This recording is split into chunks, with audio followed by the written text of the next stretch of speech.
All right, guys. Well, I'm still in Texas. I was supposed to be in Arizona. I've got the Eco Diesel. I've got some Rotella, the stuff that you can't find. Let's get started on today's video.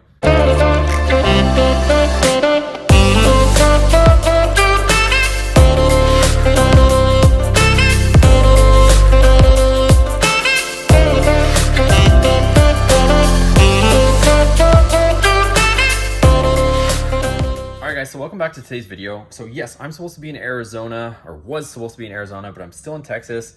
I'm at the storage unit with the hellcat and all that good stuff.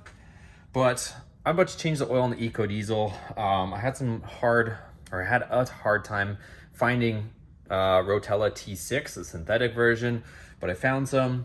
I need to change the oil on this thing, and then I'll get into what's going on with the channel, what's going on with the shop, the new place, location, because it is proving to be a crazy experience, but I'm going to share it with you guys. Let me change the oil on this and then I'll get into it. So you guys have probably seen me do this before, but I already cracked it loose. It's got a cartridge filter on nice, which I know a lot of guys don't like these Ecos, but if there's one nice thing about them, the oil changes are very easy and mess free. So rather than having to mess with a regular can filter from the bottom and getting drenched in oil, it's literally this cartridge filter right here. All right, so 3,000 turns later, and we're just loosening the filter. We're just gonna set it off to the side. That way our oil can drain fully. Now let's go down below and crack the drain plug. All right, here we go underneath. This thing takes 10 quarts of oil, so and people recommend to drain it for at least half an hour. So we're gonna let it do its thing, and we'll be back. All right, so while that drains, I'll explain what's going on. So originally the plan was, as most of you guys know, I was in Florida, staying with family in South Florida, was trying to find something, put in a few offers, 2 to be exact, in Florida. Those didn't fly. So then I was looking all over the place. I was looking Florida, Texas, and I was looking in Arizona. I kind of ruled out Texas. As much as I like Texas, I'm obviously here right now. You get actual winter for, some people might say it's not that long, but right now it is 34 degrees, maybe even 32. So it's pretty much at freezing. And the last few days has been 25 degrees Fahrenheit. So it's been pretty cold here. The vehicles wouldn't start because they've been sitting in this cold weather for a while. And if I can avoid it, I'd rather not have the cold weather. The other thing too is, you guys know that I took the hellcat out the other day. Some of the roads over here are brutal. This car is, the Viper is a very low profile car. You got rubber bands on the wheels, just the nature of the car, and not that much suspension. Even the Dakota, it's a, somewhat lowered pickup truck. We hit something like on the road and it wasn't even visible. It was just like a seam. Cause out here, I guess, cause there's, it obviously gets so hot in the summer. A lot of the roads are like concrete slabs and they have joints, I believe, that, raise and lower. So you'll just be driving along and you'll like just smash off of one of these seams where, one slab is higher than the other. And that's why kind of when you're driving down the freeways, you hear because you're constantly hitting these seams in the road because you get extreme temperatures from hot to cold. And I think these things, lift from freezing and stuff. But anyways, I thought I was gonna wreck the rim, and that's the second time that I've taken the Dakota out here, where I was like cringing and hoping that I didn't bend the rim or do something of that nature. So to take the Viper out, I wouldn't even imagine being able to comfortably drive where you want to. Maybe if you knew the roads and you could drive around a certain area, but just to be able to drive somewhere at free range, I would be pretty nervous to take something out. So that's one factor over here. But anyways, all that aside, I was looking, Texas and even Arizona. I found a place in Arizona. I took you guys along for that adventure, and it checked off a lot of boxes. It was over an acre. It had a pool on it. It only had a 2-car garage, but there was enough space to build a home. So originally I was planning, get that, we'll just build the shop, and it might be the perfect place because there's some other perks to Arizona, which I've mentioned in other videos. You can street legally drive side-by-sides and 4-wheelers and dirt bikes from your home, and you can take them to the grocery store. You go to CVS with them. It's pretty cool. So they have that kind of stuff going on, but problems just kept arising with the last property. All these, repairs that needed to be fixed, they weren't getting fixed, just a whole slew of things. And then I was supposed to have the keys to this place last Thursday, the one that just passed. and it failed septic inspection. It had major issues with the septic.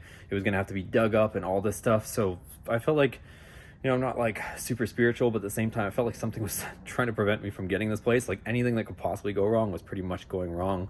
Even the agent was, you know, hanging up the phone on me and being rude and, you know, telling me I was asking too many questions and, you know, didn't want to, like, I don't know. It was, long story short, it was just a mess. And the agent was left a lot to be desired, to say the least. He was just absolutely rude. Like I said, hanging up the phone on me, and meanwhile, this guy's supposed to be helping me on the deal. It was just a nightmare.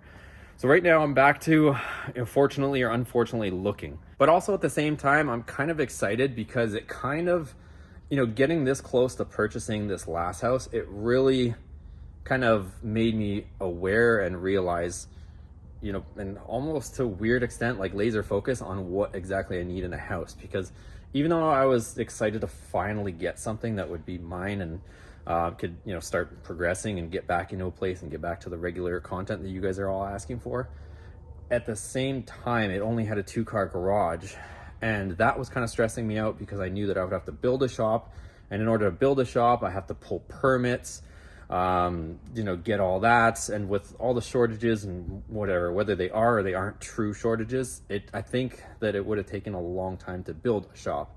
So like I said, it's kind of made me excited again about the process. It was really stressful for the last month. So I've been in this deal for a month or so, and then just for it to pretty much come all crashing down like 2 days before I was, you know, supposed to go out there and get the house. The other thing too is, as you guys know, if you watched the last video, which I'm sure most of you have, is the rear axle, coincidentally, on my truck, it was whining when I was in Florida, but by the time I drove from Florida to Texas, it was like screaming to the point where I didn't know, jumping in my truck driving from Texas to Arizona, if it was even gonna make it.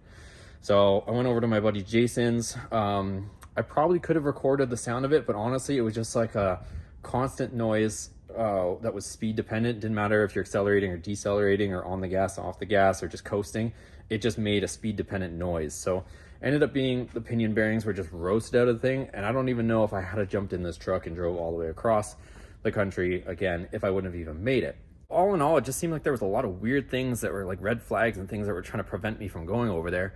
And like I had, you know, I was already thinking that the deal wasn't going well. And then the agent told me, you better be here tomorrow, otherwise blah, blah, blah. Even though I had already, you know, I was already having, you know, issues all throughout the process.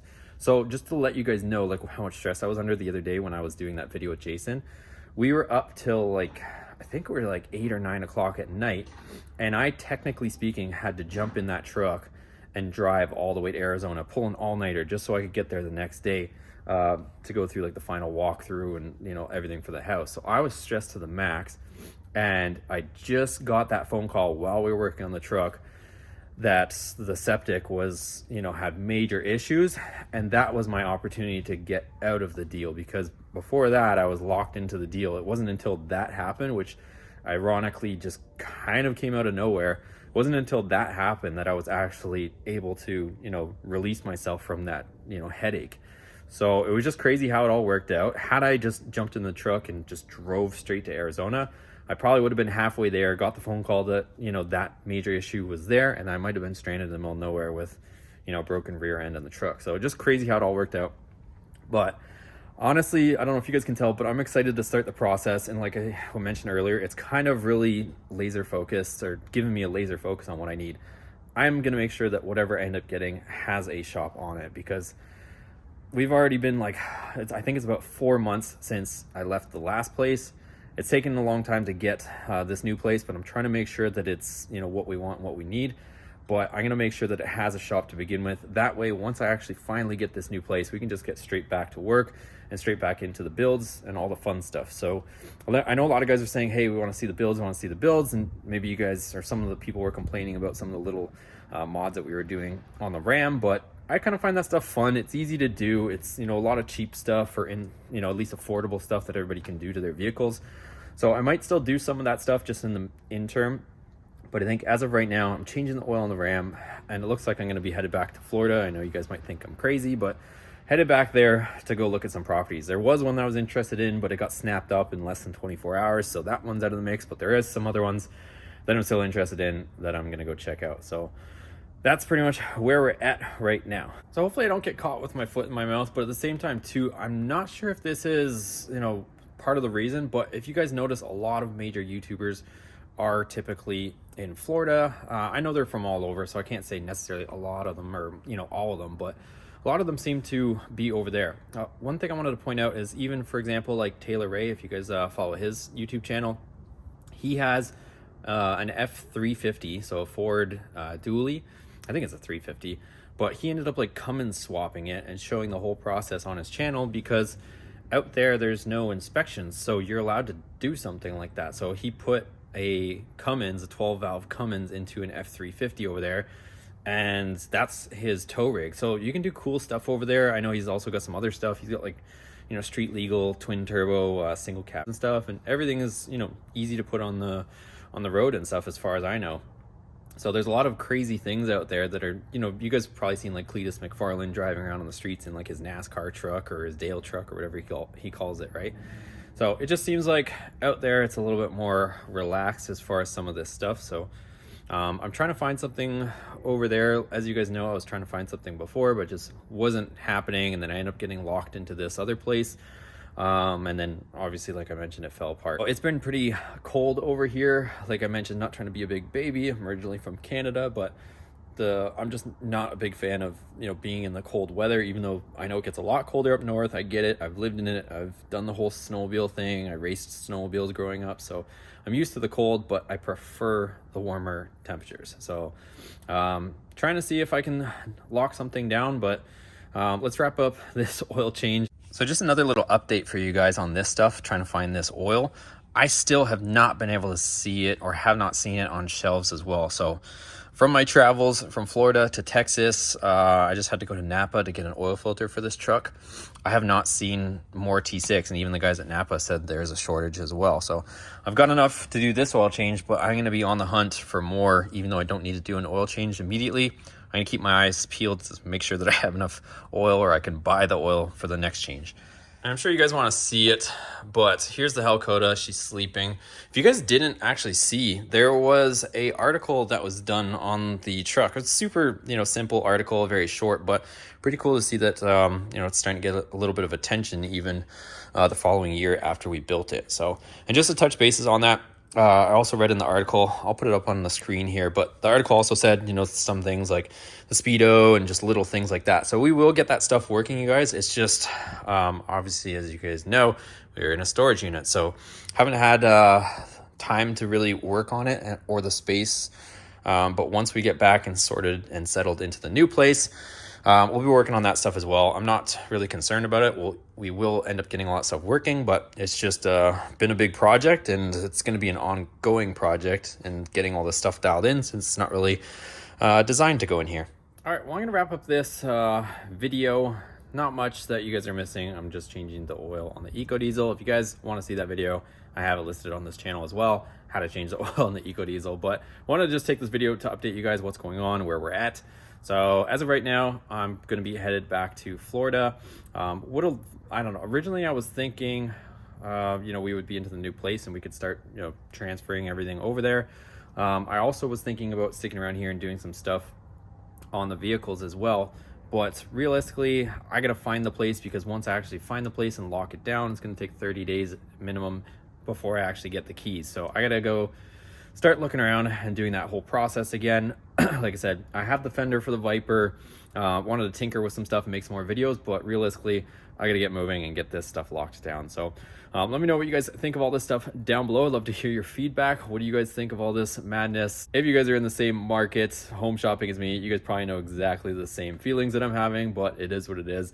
And we will get locked down. So I'm excited for what we find. I'll keep you guys posted once I find something and lock it down. If you guys enjoyed this, give it a thumbs up. We'll see you guys on the next video.